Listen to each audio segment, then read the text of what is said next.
വിശുദ്ധ പൗലോസ് ഫിലിപ്പിയർക്ക് എഴുതിയ ലേഖനം അധ്യായം 1. അഭിവാദനം. യേശുക്രിസ്തുവിൻ്റെ ദാസന്മാരായ പൗലോസും തിമോത്തേയോസും ഫിലിപ്പിയിലെ മെത്രാന്മാരും ഡീക്കന്മാരും ഉൾപ്പെടെ യേശുക്രിസ്തുവിലുള്ള സകല വിശുദ്ധർക്കും എഴുതുന്നത്. നമ്മുടെ പിതാവായ ദൈവത്തിൽ നിന്നും കർത്താവായ യേശുക്രിസ്തുവിൽ നിന്നും നിങ്ങൾക്ക് കൃപയും സമാധാനവും. കൃതജ്ഞതയും പ്രാർത്ഥനയും. ഞാൻ നിങ്ങളെ ഓർക്കുമ്പോഴെല്ലാം എൻ്റെ ദൈവത്തിന് നന്ദി പറയുന്നു. എപ്പോഴും എൻ്റെ എല്ലാ പ്രാർത്ഥനകളിലും നിങ്ങൾക്കെല്ലാവർക്കും വേണ്ടി സന്തോഷത്തോടെ യാചിക്കുന്നു. ആദ്യ ദിവസം മുതൽ ഇന്നുവരെയും സുവിശേഷ പ്രചാരണത്തിനുള്ള നിങ്ങളുടെ കൂട്ടായ്മയ്ക്ക് ഞാൻ നന്ദി പറയുന്നു. നിങ്ങളിൽ സത്പ്രവൃത്തി ആരംഭിച്ചവൻ യേശുക്രിസ്തുവിൻ്റെ ദിനമാകുമ്പോഴേക്കും അത് പൂർത്തിയാക്കുമെന്ന് എനിക്ക് ബോധ്യമുണ്ട്. നിങ്ങളെ എൻ്റെ ഹൃദയത്തിൽ സംവഹിക്കുന്നത് കൊണ്ട് നിങ്ങളെല്ലാവരെയും കുറിച്ച് ഞാൻ അപ്രകാരം വിചാരിക്കുന്നത് യുക്തമാണ്. കാരണം നിങ്ങളെല്ലാവരും കൃപയിൽ എൻ്റെ പങ്കുകാരാണ്. അതുപോലെ തന്നെ എൻ്റെ ബന്ധനത്തിലും സുവിശേഷ സംരക്ഷണത്തിലും സ്ഥിരീകരണത്തിലും. യേശുക്രിസ്തുവിൻ്റെ വാത്സല്യത്തോടെ നിങ്ങളെല്ലാവരെയും കാണാൻ ഞാൻ എത്രമാത്രം ആഗ്രഹിക്കുന്നുവെന്നതിന് ദൈവം തന്നെ സാക്ഷി. നിങ്ങളുടെ സ്നേഹം ജ്ഞാനത്തിലും എല്ലാ തരത്തിലുമുള്ള വിവേചന ശക്തിയിലും ഉത്തരോത്തരം വർദ്ധിച്ചു വരട്ടെ എന്ന് ഞാൻ പ്രാർത്ഥിക്കുന്നു. അങ്ങനെ ഉത്തമമായവ തിരഞ്ഞെടുക്കാൻ നിങ്ങൾക്ക് കഴിയും. ദൈവത്തിൻ്റെ മഹത്വത്തിനും സ്തുതിക്കും വേണ്ടി യേശുക്രിസ്തുവിലൂടെ ലഭിക്കുന്ന നീതിയുടെ ഫലങ്ങൾ കൊണ്ട് നിറഞ്ഞ് നിങ്ങൾ ക്രിസ്തുവിൻ്റെ ദിനത്തിലേക്ക് നിഷ്കളങ്കരും നിർദോഷരുമായി ഭവിക്കട്ടെ. എനിക്ക് ജീവിതം ക്രിസ്തു. സഹോദരരെ, എനിക്ക് സംഭവിച്ചതെല്ലാം സുവിശേഷത്തിൻ്റെ പുരോഗതിക്ക് കാരണമായെന്ന് നിങ്ങൾ അറിയാൻ ഞാൻ ആഗ്രഹിക്കുന്നു. കാരണം ഞാൻ ക്രിസ്തുവിന് വേണ്ടിയാണ് ബന്ധനസ്ഥനായതെന്ന് പ്രത്തോറിയം മുഴുവനിലും ശേഷം എല്ലാവർക്കും സുവിദിതമാണ്. മിക്ക സഹോദരർക്കും എൻ്റെ ബന്ധനം നിമിത്തം കർത്താവിൽ ആത്മധൈര്യം ലഭിച്ചതുകൊണ്ട് ഭയം കൂടാതെ ദൈവവചനം പ്രസംഗിക്കാൻ അവർ കൂടുതൽ സന്നദ്ധരായിരിക്കുന്നു.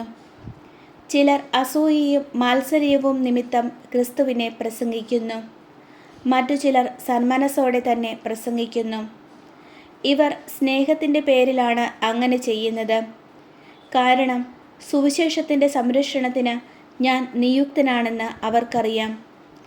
ആദ്യത്തെ കൂട്ടർ കക്ഷി മാത്സര്യം മൂലം എൻ്റെ ബന്ധനത്തിൽ എനിക്ക് ദുഃഖം വർദ്ധിപ്പിക്കാമെന്ന് വിചാരിച്ചുകൊണ്ട് ആത്മാർത്ഥത കൂടാതെ ക്രിസ്തുവിനെ പ്രസംഗിക്കുന്നു. എന്നാൽ എന്ത്? ആത്മാർത്ഥതയോടെയാണെങ്കിലും കാപട്യത്തോടെയാണെങ്കിലും എല്ലാവിധത്തിലും ക്രിസ്തുവാണല്ലോ പ്രസംഗിക്കപ്പെടുന്നത്.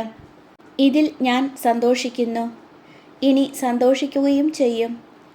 നിങ്ങളുടെ പ്രാർത്ഥനയാലും യേശുക്രിസ്തുവിൻ്റെ ആത്മാവിൻ്റെ ദാനത്താലും ഇത് എനിക്ക് മോചനത്തിനായി പരിണമിക്കുമെന്ന് ഞാൻ അറിയുന്നു.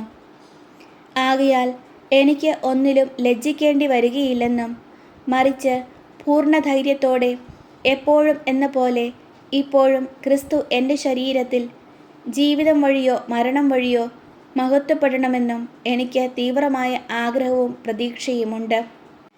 എനിക്ക് ജീവിതം ക്രിസ്തുവും മരണം നേട്ടവുമാണ്. ശാരീരികമായി ഇനിയും ഞാൻ ജീവിക്കുകയാണെങ്കിൽ ഫലപ്രദമായി ജോലി ചെയ്യാൻ സാധിക്കും.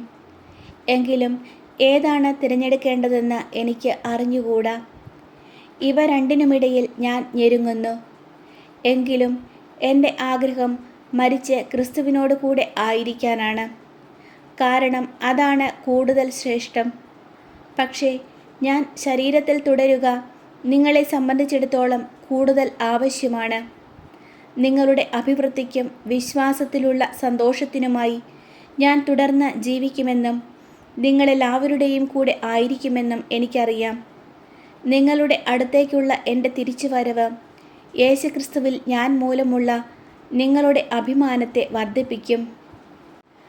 വിശ്വാസത്തെ പ്രതി പോരാട്ടം.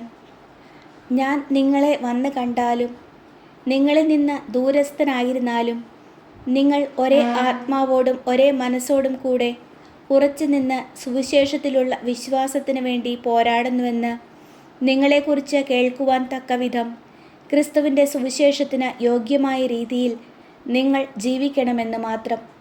നിങ്ങളുടെ എതിരാളികളിൽ നിന്നുണ്ടാകുന്ന യാതൊന്നിനെയും ഭയപ്പെടേണ്ട. ദൈവത്തിൽ നിന്നുള്ള അടയാളമാണത്. അവർക്ക് നാശത്തിൻ്റെയും നിങ്ങൾക്ക് രക്ഷയുടെയും. ക്രിസ്തുവിൽ വിശ്വസിക്കാൻ മാത്രമല്ല, അവനു വേണ്ടി സഹിക്കാൻ കൂടിയുള്ള അനുഗ്രഹം അവനെ പ്രതി നിങ്ങൾക്ക് ലഭിച്ചിരിക്കുന്നു. ഒരിക്കൽ ഞാൻ ചെയ്തതായി കണ്ടതും ഇപ്പോൾ ഞാൻ ചെയ്യുന്നതായി നിങ്ങൾ കേൾക്കുന്നതുമായ അതേ പോരാട്ടത്തിൽ തന്നെയാണല്ലോ നിങ്ങളും ഏർപ്പെട്ടിരിക്കുന്നത്.